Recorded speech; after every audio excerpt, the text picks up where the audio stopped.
votre opinion sur la ménopause? Alors ma mère a eu de gros soucis donc c'est pas très positif. Opinion positive dans la mesure où moi ça s'est bien passé. Je pense pas que ce soit le cas de toutes les femmes. Il y en a qui sont énormément dérangées et il peut y avoir 2 femmes et 2 cas différents.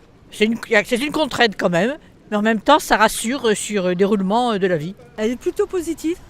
C'est vrai que j'ai eu pas mal de soucis physiologiques, on va dire, du temps où j'avais encore menstruation, et que la ménopause apporte une certaine sérénité si on n'a pas effectivement des effets secondaires à type de nausées ou des bouffées de chaleur ou des choses comme ça. Ça dépend comment on a vécu sa période de règles. S'il n'y a pas eu de problème, non, c'est pas forcément une libération. Et puis en plus, ça peut poser aussi des problèmes après. Vous estimez-vous assez informé sur le risque de cancer lié à la ménopause ou à la perte de fécondité?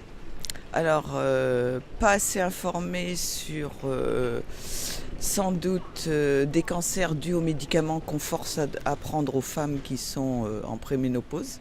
Il n'y a pas assez d'avertissement sur les médicaments hormonaux. Alors c'est pas lié à la ménopause, c'est lié aux médicaments qu'on nous conseille de prendre. Donc moi j'ai beaucoup lu et j'ai opté pour ne pas en prendre. Moi j'ai eu un inconvénient grave lié à la ménopause, mais on ne le savait pas. C'est que j'avais les yeux qui gonflaient de façon extrêmement importante avec des coups de poignard, comme des coups de poignard dans les yeux. Je consultais des grands spécialistes de la vision, on ne trouvait strictement rien, jusqu'à ce qu'un jour, une interne, c'était une femme, me demande si j'étais ménopausée. Je dis que je n'en savais rien parce que j'avais eu l'ablation de l'utérus et que donc je n'avais par ailleurs aucun signe classique. Donc la gynéco a fait faire les tests, j'étais effectivement ménopausée, j'ai été traitée. C'est peut-être ce dont vous parliez, le traitement spécial ménopause, mais qui m'a très bien convenu.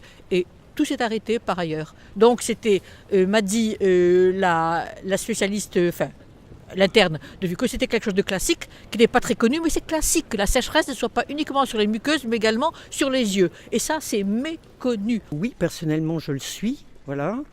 Mais je ne sais pas si c'est le cas pour tout le monde. Peut-être qu'il faudrait plus d'informations sur les grands médias.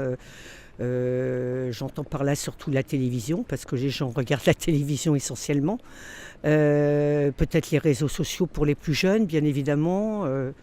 Voilà, moi personnellement je le suis, mais j'ai toujours été suivie depuis l'âge de 18 ans par une gynéco, donc voilà, je le suis.